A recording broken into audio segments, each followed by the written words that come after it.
দেশে মাত্র কয়েকদিন আগেই অনুষ্ঠিত হয়ে গেল নির্বাচন। ত্রয়োদশ জাতীয় সংসদ নির্বাচনে বিপুল সংখ্যাগরিষ্ঠতা পেয়ে সরকার গঠন করেছে বিএনপি। তবে এই নির্বাচনের রেশ না কাটতেই রাজনীতিতে আবার আলোচনা নির্বাচন নিয়ে। আর এবারের আলোচনার কেন্দ্রবিন্দুতে রয়েছে বগুড়া ৬ আসনের উপনির্বাচন। নতুন প্রধানমন্ত্রী এবং বিএনপি চেয়ারম্যান তারেক রহমান ত্রয়োদশ সংসদ নির্বাচনে দুটি আসনে প্রতিদ্বন্দ্বিতা করেছিলেন, ঢাকা ১৭ এবং বগুড়া ৬। দুটি আসনেই তিনি জয়লাভ করেছেন। এর মধ্যে ঢাকা ১৭ নিজের জন্য রেখে বগুড়া ৬ আসনটি তিনি ছেড়ে দেওয়ার সিদ্ধান্ত নিয়েছেন। আর এ কারণে বগুড়া ৬ আসনে উপনির্বাচন দেবে নির্বাচন কমিশন। তার আগে আলোচনায় এই আসন থেকে বিএনপির প্রার্থী কে হবেন।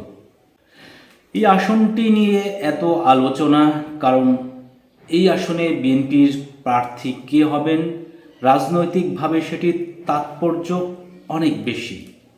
কারণ বগুড়া ৬ আসন সাধারণ কোনো সংসদীয় আসন নয়, এটি দীর্ঘদিন ধরে বিএনপির একটি ঘাঁটি হিসেবে পরিচিত আসন। ১৯৯১ সাল থেকে ২০০৮ সাল পর্যন্ত প্রত্যেকটি জাতীয় নির্বাচনে এই আসন থেকে প্রতিদ্বন্দ্বিতা করে জয়লাভ করেছেন সাবেক প্রধানমন্ত্রী এবং বিএনপির সাবেক চেয়ারপারসন বেগম খালেদা জিয়া। ২০১৪ সালের নির্বাচনে বিএনপি অংশ নেয়নি, আর ২০১৮ সালে এই আসন থেকে নির্বাচন করে জয়ী হন মির্জা ফখরুল ইসলাম আলমগীর। অবশ্য তিনি পরে শপথ নেননি।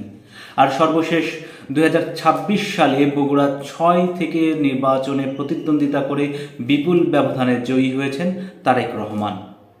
অর্থাৎ এই আসনটি ঐতিহাসিকভাবে বিএনপি এবং জিয়া পরিবারের সঙ্গে ওতপ্রোতভাবে জড়িত।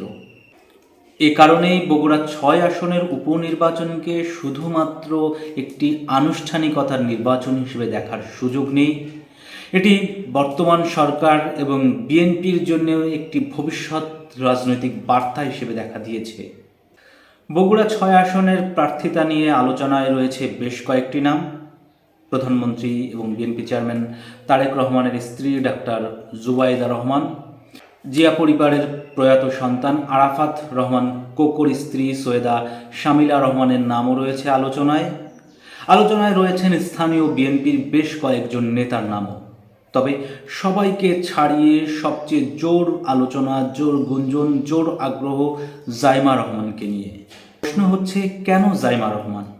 এর প্রথম উত্তর হলো, এটি উত্তরাধিকার রাজনীতির প্রশ্ন। আগেই বলেছি, দীর্ঘদিন ধরে বগুড়া ৬ আসনটি জিয়া পরিবারের প্রতীকী আসন হিসেবে পরিচিত।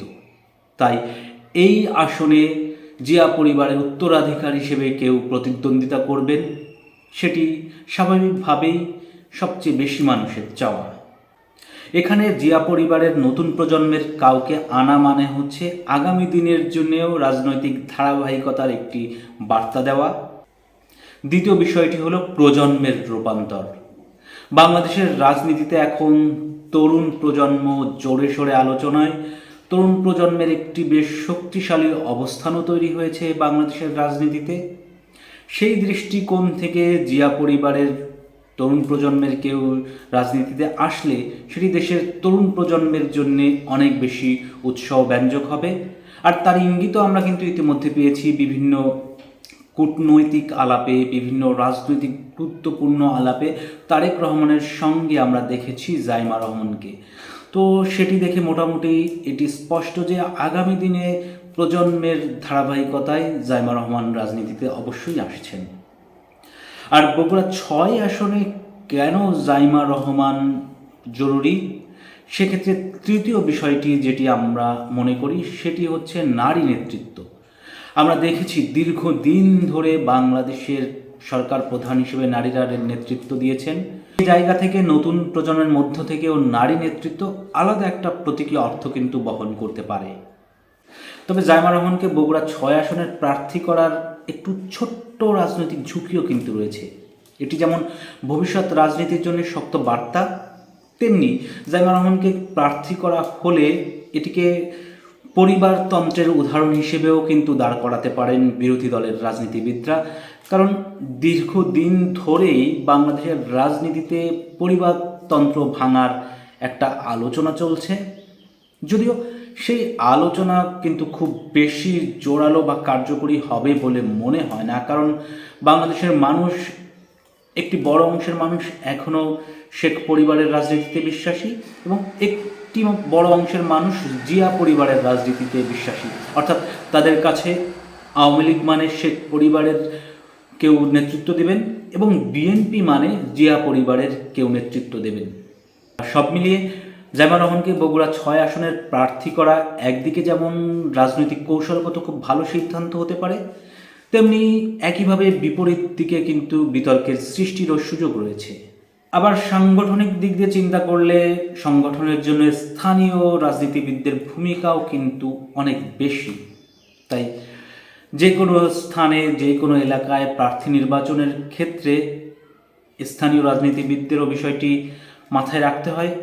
খালেদা জিয়া এবং তারেক রহমানকে বগুড়ার মানুষ যেভাবে গ্রহণ করেছেন, জাইমা রহমানকে ঠিক একইভাবে গ্রহণ করবেন কিনা সেটিও প্রশ্ন।